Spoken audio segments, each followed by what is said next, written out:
Welcome to the channel. Today I'm going to be showing you how to create this customer satisfaction survey in Word. So let's open a new document, and the easy way to create this is to make a table. But before you do that, you might want to think about your content. So often it's hard to come across the content that you want for this type of thing. So if we just hop onto the internet and we can go to ChatGPT, and once you've got into the main body of ChatGPT, you can go down to the bottom here and you can type in anything you like. But I've typed in customer satisfaction questionnaire or entries for a customer satisfaction survey. What that will give you is a number of different options for your survey, lots of different questions that you can ask on your survey, and it'll give you some guidance as to which is most relevant for you. If you want to cut and paste all of these, that's fine. You just simply click along the question you want. You can either press Command or Control C or right click and then simply go down to copy, and then you can just paste them into your document. So once you have a sort of idea about how many questions you want to ask, we're going to pop in some tables. So I've got my cursor at the top here. I'm just going to press the return key, which just allows me to access the top of the page. I'm going to go to Insert, Tables, click on the drop down, and I'm just going to select 4 columns and 2 rows. And then to select the table, just click on this square at the top here. Go to Layout. I'm going to change the height of my cells because I think they're a bit narrow. So I'm just going to click and drag across this number, press 1 and press enter. And then I'm also going to select the alignment of my text. So I'm going to go to Align to Center Left, and then I'm going to begin to put in my entries. Okay, so now we need to play around with the borders of this table. So I can select the table, go to Table Design, and this section here allows you to delete or insert any of the borders that go around this table. So I'm going to click on the drop down, and first I'm going to take out all of the borders. I'm then just going to hover my cursor over this vertical line here, click and drag it across. I'm going to do the same with this one. And in this cell here, I just want to put a line at the bottom. So I'm going to go to Borders, and I'm going to select Bottom Border, because it's the bottom border along here. And then Age, I'm going to do the same, just go to bottom border and place it there. Now you can see I've got these grid lines around the outside, and to control those, click on the drop down of the borders and select or deselect View Grid Lines. So you can see now my grid lines have disappeared, and you'll be able to see how the table looks. Now I'm not happy with the alignment of the text, so I'm going to select the table again and go to Layout. And this time I'm going to go to Align to Bottom Right, and then that aligns up my text a little bit better with the lines here. Now I also want to create a bit more space between these 2 lines, so I'm going to select the bottom row. Let's just switch back on those grid lines, and I'm actually going to go to Layout and split the table. That allows me to put as much space between these 2 as I like. The trouble is now I've now got a line above here. So if I select this table, go to Table Design, go to Borders, and then take off that top border. And then if you want this to be a fillable form, go to your Developer tab. If you can't see it, go to Word, Preferences, Ribbon and Toolbar, and then go down to this menu here, go down to the bottom and make sure Developer is checked. And then click in Gender, for example, if you want to put a bit of a drop down. So I'm going to go to the Developer tab, and I'm going to go along to Combo Box. You can see I've got this slightly greyed out area here, and I'm just going to quickly change the alignment to move this to the center. So go to Layout and then select the center one. Then double click on this grey section, then go up to drop down item, and you can select here anything that you want to be contained within that drop down. So you can put in male, female, or other, and just press enter to allow them, to go down to this menu here. Now I always put in there, click here as a guide, and press enter, but you can see it's at the bottom of the menu here. So if I select it, go to this arrow here to move it up to the top, that will mean it's the title within this grey box here. And then down here you just need to bookmark it, just put in gender and then click OK. Now you can see you've got this drop down. So if we go to developer, you have to protect the form before you can use it. So just protect it. And you can see there's a little arrow here. And if we click on that, you can see you've now got this drop down menu. And then you can do the same up here. So we can just unprotect the form and go to combo box again. Let's just go to layout again and change the alignment, and then double click in the grey area. Perfect. Now if you don't want these grey shaded areas, you can go to developer and then you can just click shading and actually turn them off. So I'm going to go back up to home, go to insert, go to table, click on the drop down and go down to insert table. Then number of columns, I'm going to select 6, and the number of rows I'm going to select is 16 and press enter. Once again, I'm going to select the graph, go to layout, go to height, press 1 and then press enter. And then once again go over to the alignment, which is this one here. Then deselect, and then I'm going to select all of these cells, not including this one because this is going to be my question.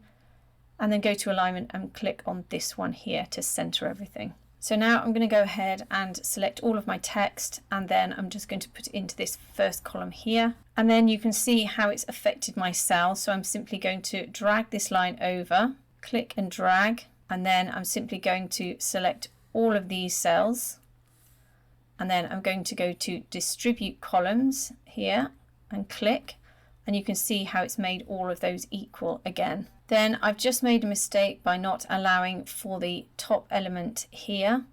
So I'm going to select the cell, go to layout, and then insert above.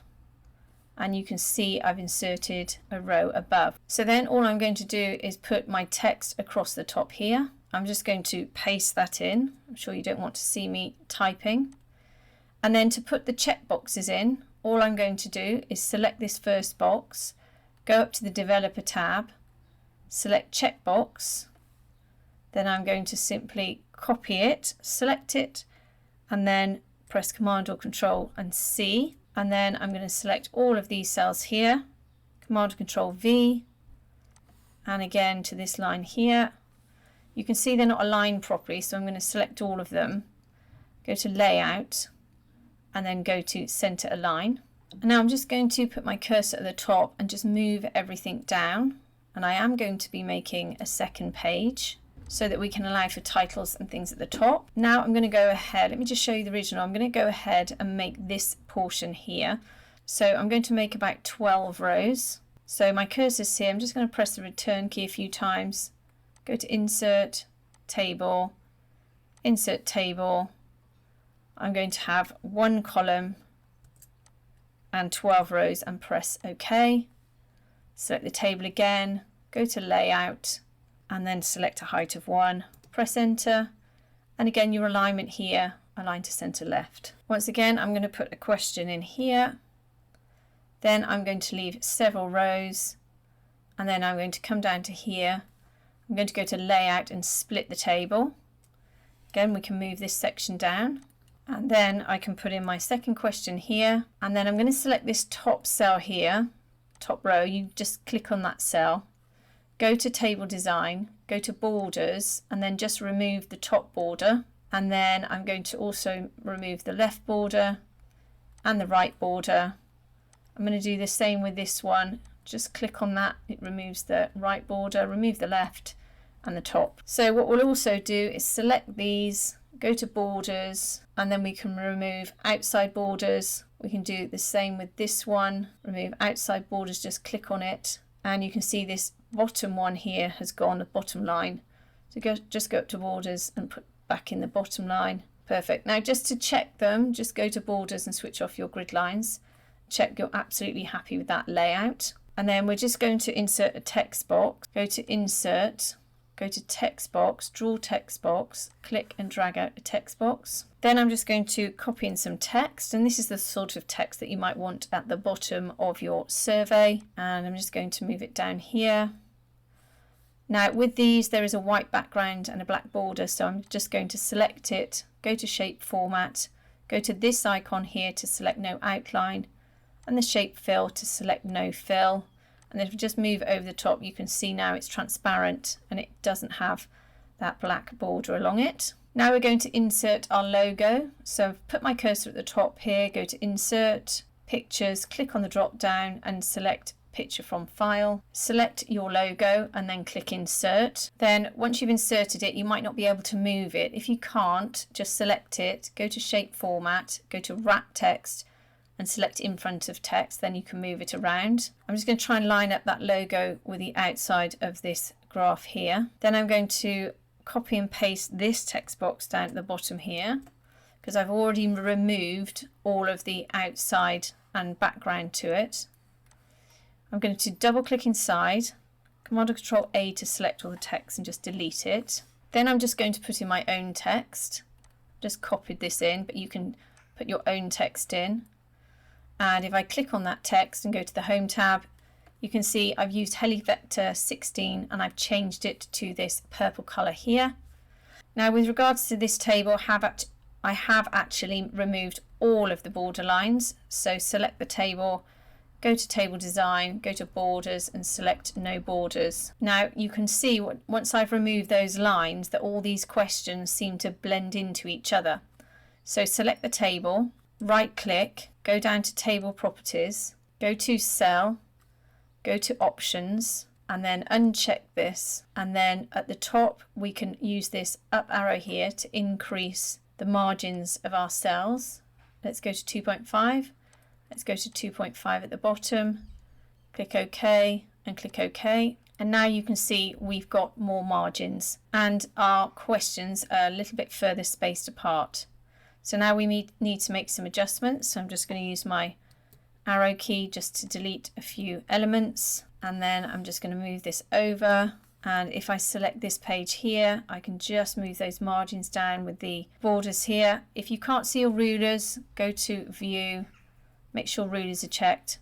Click between the grey and white section, click and drag, and you can just make those margins a bit smaller to allow more things onto your page.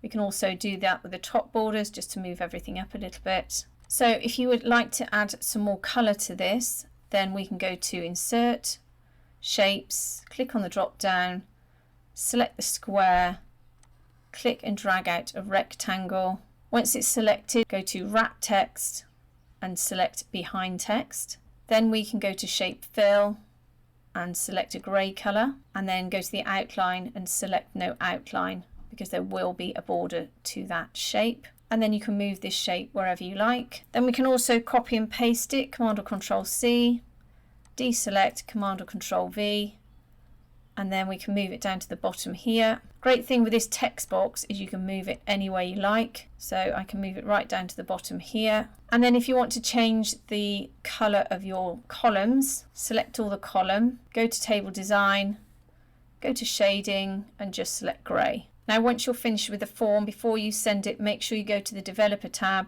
and select Protect.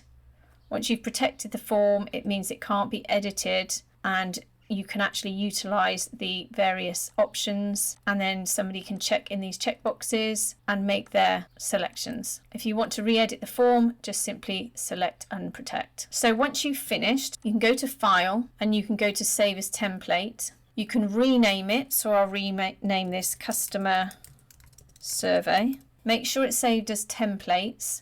Make sure it's saved as Microsoft Word Template, and then just click Save. So now that's saved into your templates and you can go ahead and use it over and over again, or you can make changes to it, or you can simply go to File, Save As. You can then save it as any of these options, including a PDF. Just name it what you like and click Save. I'm going to save mine to desktop and then simply click Save. If you don't want to create this form, then I'll leave a link in the description below where you can download it. So I hope that's helped you today. If it has, please like and subscribe and have a great day.